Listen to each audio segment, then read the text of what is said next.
अकासुर भगवान श्री कृष्ण तो पहले ही पहचान ही चुके थे, परंतु जैसे ही अंदर गए तब तक अकासुर ने अपना मुख बंद कर लिया और अपनी शरीर को इधर उधर डुलाने लगा और उन सभी ग्वाल बालकों को खाने की चेष्टा करने लगे। सारे बच्चे मूर्छित होकर गिर पड़े। भगवान श्री कृष्ण समझ गए और तब ग्वाल बालक को बचाने के लिए भगवान श्री कृष्ण ने उस सर्प का, अकासुर का मुख खोलने और उसको मारने की बहुत कोशिश की।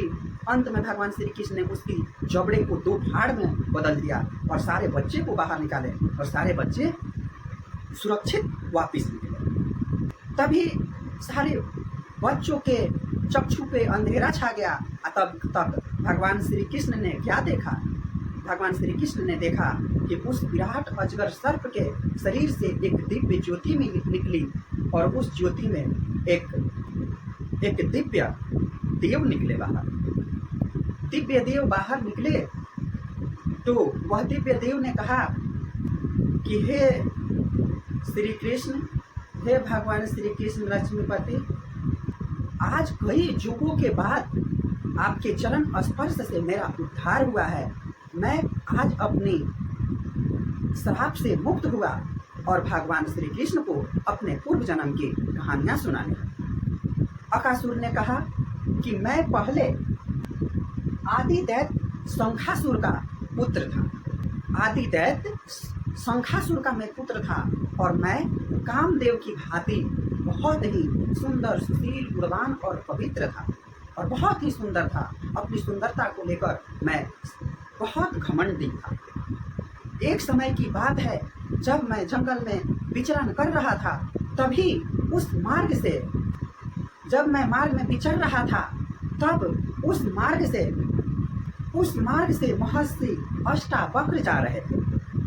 महर्षि अष्टावक्र का शरीर चारों तरफ से बेका टेढ़ा, आज की भाषा में लकवा मारा जैसा उनका शरीर था। क्षमा करें, मैं ऐसी भाषा का प्रयोग नहीं कर रहा हूँ, परंतु आप सबको समझाने के लिए मैं महर्षि का ऐसा रूप का वर्णन कर रहा हूँ।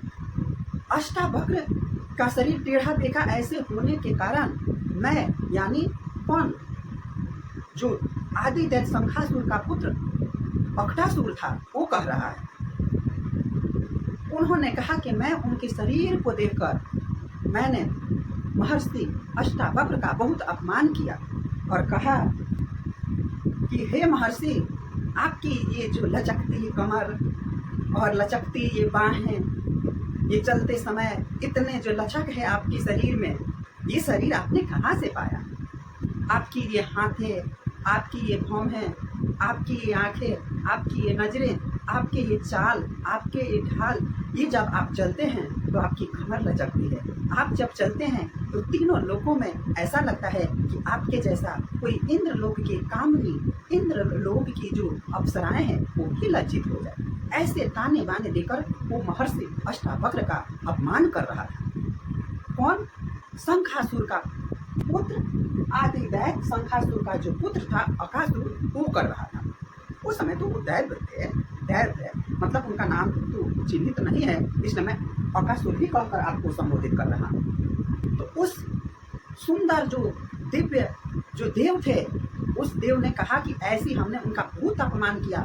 तब आखिरी में जाकर अष्टावक्र, महर्षि अष्टावक्र थे, वो हमें कहा कि हे पुरुष, तुमने मेरा अपमान किया है और ये जो मेरा शरीर मिला है वो भगवान के द्वार से मिला है, भगवान की दुकान से मिला है।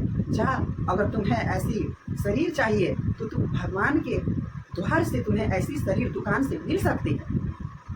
अष्टावक्र जी ने कहा कि ऐसा ही शरीर क्यों, 8 भागों में ही तोड़ा हुआ शरीर क्यों?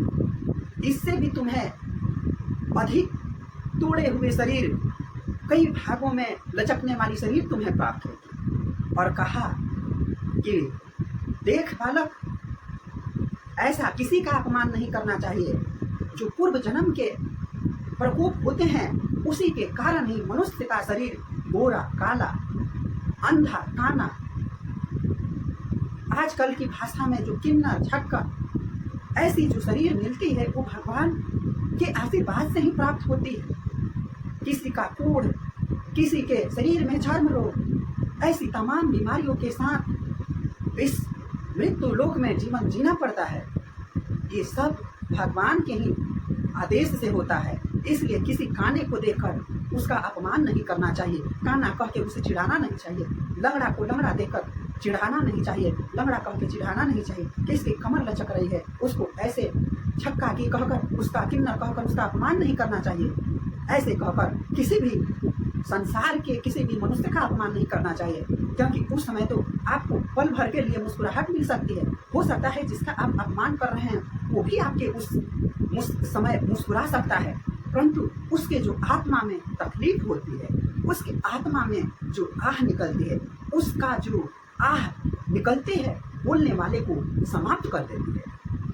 इसलिए मैं आज की जनरेशन को भी ये कहता हूँ कि किसी भी व्यक्ति का अपमान ना ही करें, क्योंकि कोई भी इंसान 100% अच्छा नहीं होता। हर एक इंसान में एक एक कमियां होती ही, किसी में कुछ कमी है, किसी में कुछ कमी है, और कोई इंसान ऐसा होता है कि आपकी कमियां देखकर भी अवॉइड करता है, वो आपको बोलना नहीं चाहता। आप उसके सामने ना कहें, उसके पीठ पीछे तो आप उसका अपमान करते हैं कि उसकी कमर लचकती है, उसकी बाहें फड़फड़ाती है, उसकी नैन मटकते हैं।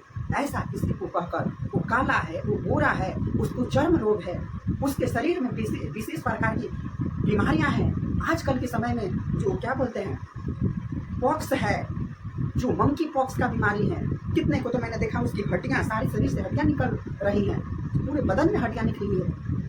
ऐसे किसी भी व्यक्ति को देखकर आप अपमान ना करें, क्योंकि वो उनके पूर्व जन्म का एक श्राद्ध होता है।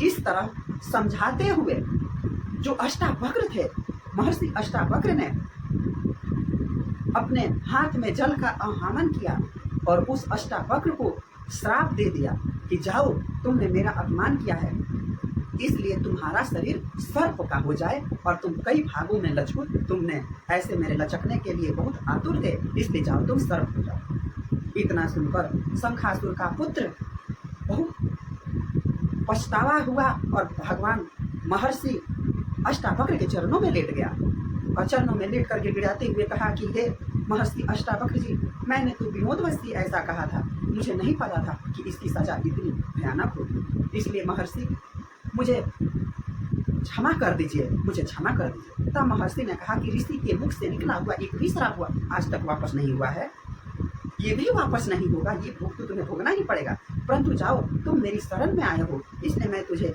ये आशीर्वाद देता हूँ कि जब द्वापर युग में भगवान श्री कृष्ण आएंगे, अवतरित होंगे धरती पर, तब उनके चरणों रज से तुम्हारा उद्धार होगा और तुम फिर से एक दिव्य दैव बन जाओगे। इस तरह से ये अकासुर का एक छोटा सा कहानी है। और भगवान श्री कृष्ण के चरण स्पर्श से अकासुर मुक्त हुआ और उनका जो अकासुर का दिव्य जो स्वरूप था वो भगवान श्री कृष्ण में विलीन हो गया। इस तरह से भगवान श्री कृष्ण कहते हैं कि जो भी दिव्य आत्माएं होती हैं वो आकर परमात्मा में विलीन हो जाती है। ये सब हमारी ही लीला है।